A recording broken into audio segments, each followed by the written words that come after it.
Hello and welcome. If you're self-employed or a freelancer here in the UK, you definitely know the feeling, that little knot in your stomach when you think about the January 31st tax deadline. Well, today, we're going to pull back the curtain on the single biggest reason for that anxiety, the self-assessment balancing payment.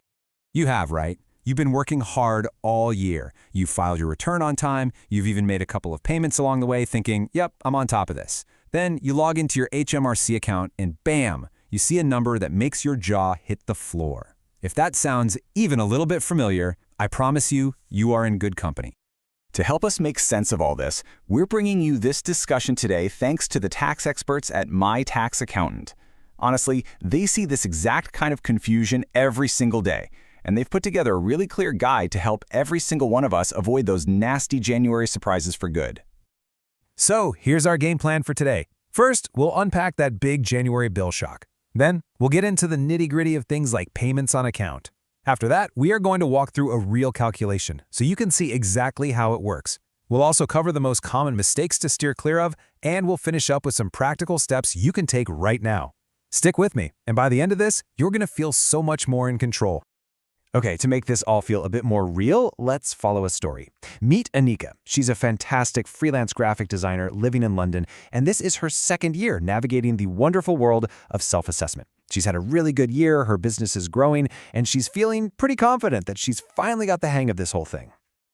So Anika logs in to check her final bill for the 2025/26 tax year. She's been making those payments during the year, so she's expecting to see a pretty manageable final number. But that's not what she sees. Instead, she's staring at a bill for thousands and thousands of pounds. Her very first thought is, no way, this has to be a mistake. But is it? This is the exact puzzle we're going to solve together. To really get to the bottom of Anika's shock, we need to rewind the clock just a little bit. You see, the secret to cracking that January tax bill is understanding two key ideas that work together: payments on account and the balancing payment. Let's kick things off with the first one. So, what on earth are payments on account? Well, the easiest way to think about them is like advance payments or down payments towards your next tax bill. See, HMRC doesn't love it when you pay a whole year's worth of tax in one giant go. So if your last tax bill was over £1,000, they ask you to make two payments during the year to spread the cost. Now, here's the crucial part.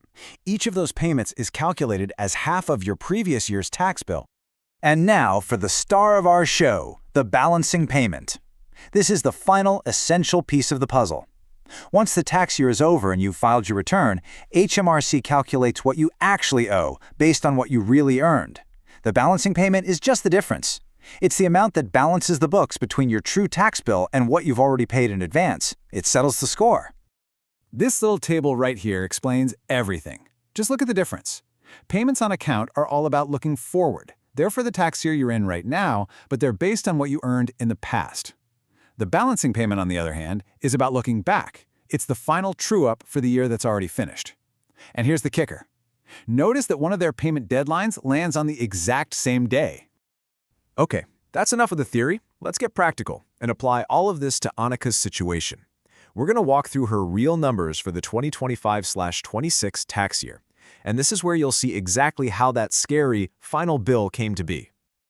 Right, so Anika had an amazing year. After she took away all her business expenses, her total self-employed profit was £60,000. That's the big number that her tax is going to be calculated on.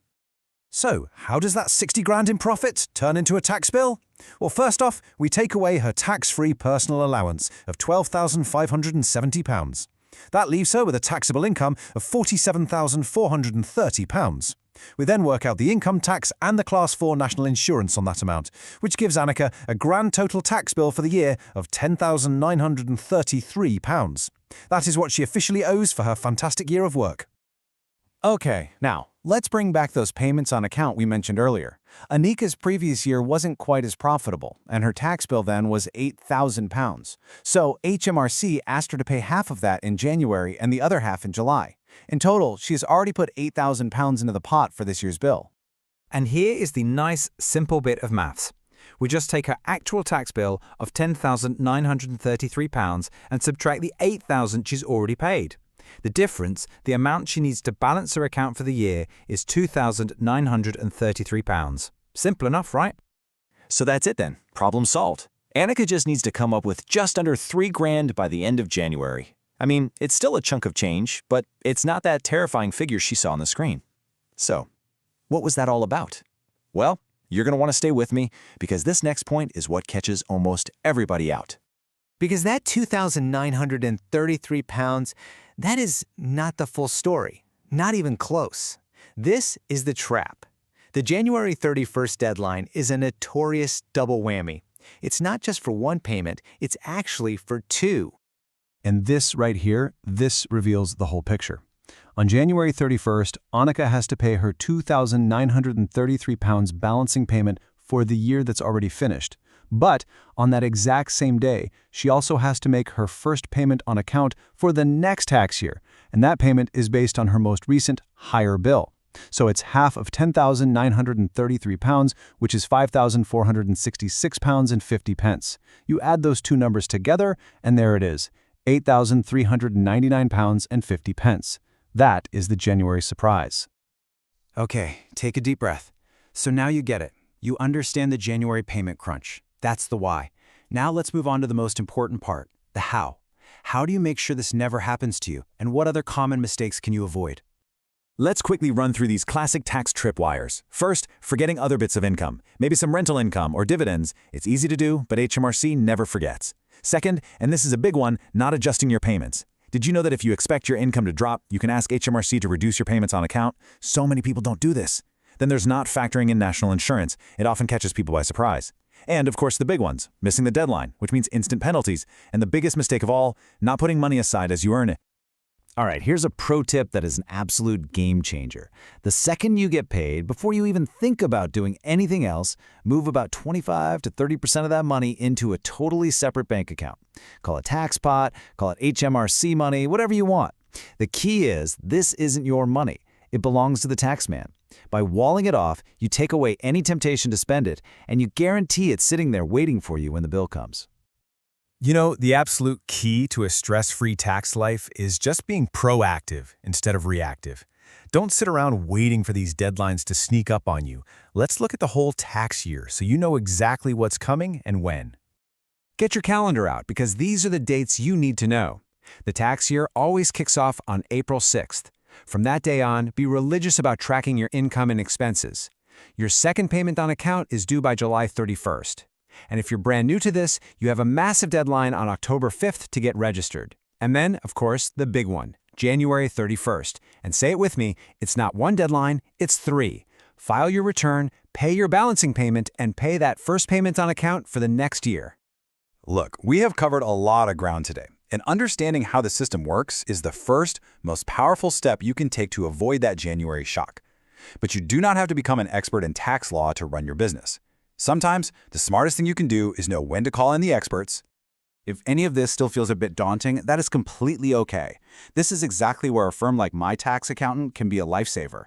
They can literally take this whole weight off your shoulders, make sure your return is spot on, that you're claiming every expense you're entitled to, and most importantly, that you know exactly what's due and when. No more surprises. If you'd like to have a chat with a professional about your own situation, you can get in touch with the team at My Tax Accountant directly. The phone number is 020-8570-8531, and you can email them at info@mytaxaccountant.co.uk. They are ready and waiting to help. And hey, for more of these clear, simple guides that break down complicated tax stuff, My Tax Accountant has a fantastic YouTube channel. Make sure you hit subscribe so you can stay informed and feel confident about your finances. So, let's end on this. Now that you've seen how it all works, now that you know about the double whammy, what is the one single step you're going to take this week to get ready? Are you going to open up that separate tax account? Or maybe just put those key dates in your calendar? Whatever it is, taking that one small step is the start of a future with zero tax surprises. Thanks so much for joining me.